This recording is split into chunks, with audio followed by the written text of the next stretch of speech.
Hello, Ascension. Today I have the privilege of visiting with congregation member Gabrielle Brown. Gabrielle has been an active member of the church since 2015, but will be leaving us later this month to attend seminary in Iowa. So, Gabrielle, thank you so much for taking the time to visit with us today. Hi, Jim. I'm glad to be here. So, the first question that I have is, who is Gabrielle Brown for people who haven't had the chance to get to know you yet? I was born in Southern California. I'm the eldest of six children. We moved around an awful lot when I was young. So we lived all over the country, moving every 2 or 3 years. As as a young adult, I moved out of my family home and I moved back to Southern California, where I was really blessed to learn to get to know my all of my grandparents really well, and my aunts and uncles and cousins. And in that part of my life, and this is in my late teens, early 20s, I was a caregiver for most of my older relatives, and that's something I've done off and on for many years, towards the end of their lives when they needed care. I went to college, became an engineer, met my husband, worked in a major manufacturing environment, and then ended up in Colorado about 25 or so years ago when my husband's job brought us here. What were some of the critical junctures as you look back now on your life? What were some of the big turning points for you? It's interesting, because there are not too many, and they impacted different aspects of my life. So the first one I would say was as a teenager when I found out about this Christianity thing, this forgiveness and grace. That was a massive turning point in my life. Um, Deciding to become an engineer was a turning point. I don't know that my reasons for being an engineer were the best ones at the time. I was in a prove something to the world place, but that certainly impacted my journey. Um, Meeting my husband and getting married, having our daughter, absolutely. Each of these things changed my life significantly in one way or another. Moving here was a challenging turning point for me because I had to walk away from a career that I had worked very hard to be in. And we moved here, and there was not an easy access to continuing that career. I I remember meeting someone in one of the very first churches I attended in Colorado Springs who said, "Oh, well, yes, I'm a chemical engineer, and my specialty is this." And I said, "Well, gosh, that happens to be my specialty. We should talk." And at the time, I was younger, and this was an older gentleman. He literally patted me on the head and said, "No, no, that's not for you."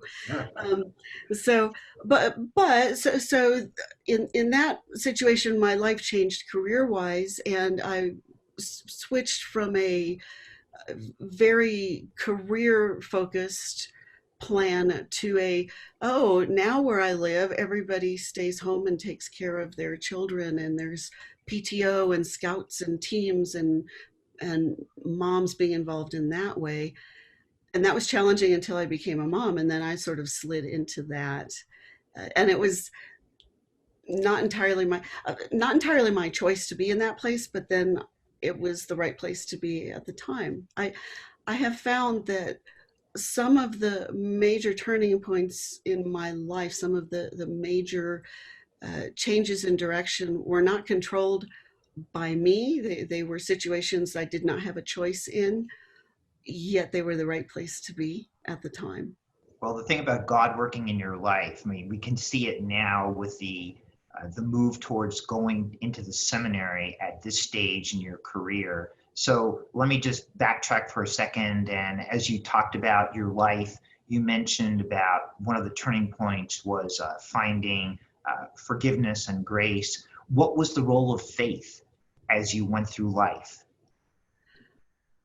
Well, from that point on, once I learned about all of this, faith, I will say, when I was a teenager, the good news of God's grace and forgiveness literally saved my life.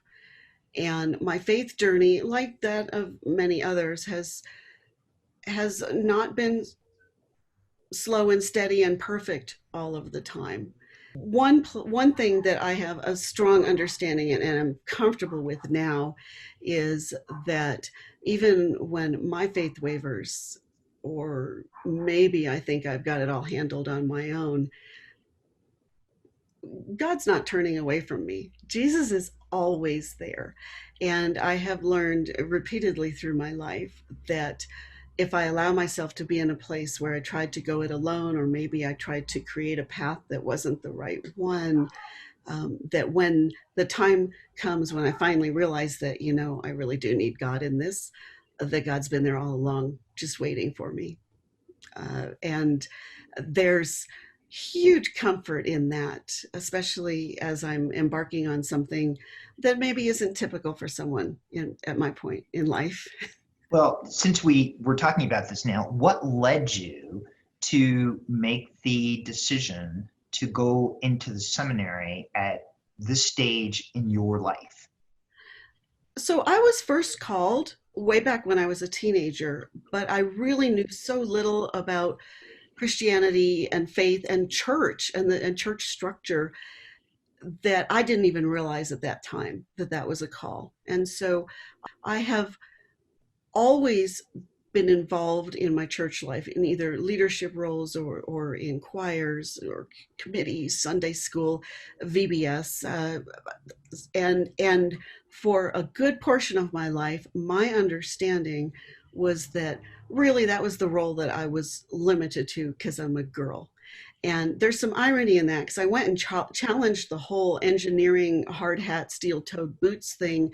But when it came to church, I just said, oh, okay, never mind. I'll go teach Sunday school. Um, and then I found Ascension. And it's not that this call ever went away, but I had kind of found a place where I felt comfortable, where I felt I was ministering to others. And we all have that opportunity and we all do that, and that was just going to have to be good enough because that was all that was available to me.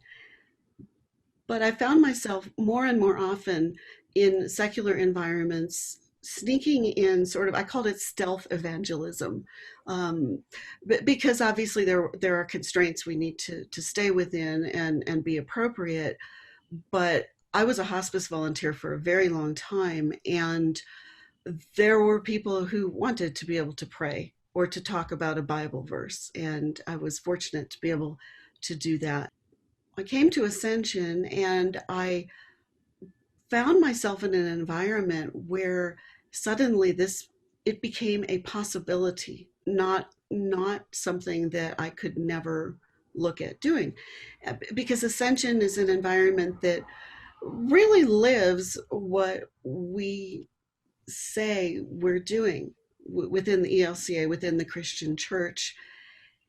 And I had been in other congregations when I've lived other places that sort of nodded towards that, but you would never see a woman on the pulpit ever. It just wasn't in the fabric of those communities. So, first and foremost, I'm at Ascension and I find out that those kinds of things can happen. It is an acceptable and okay thing.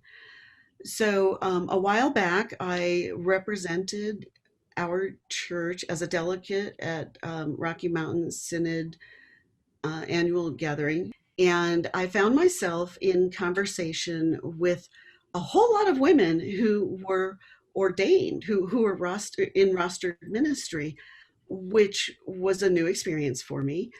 And as I had conversations with people, I found that all of the ideas I had, all the reasons that I could not pursue rostered ministry were either inaccurate or maybe outdated. And it was an onion experience. For 3 days, I had conversations with people where a layer of the onion would be peeled away. Well, that barrier went away. But there was a whole bunch of other ones. But then I'd have a conversation with somebody else, and then that barrier would be eliminated.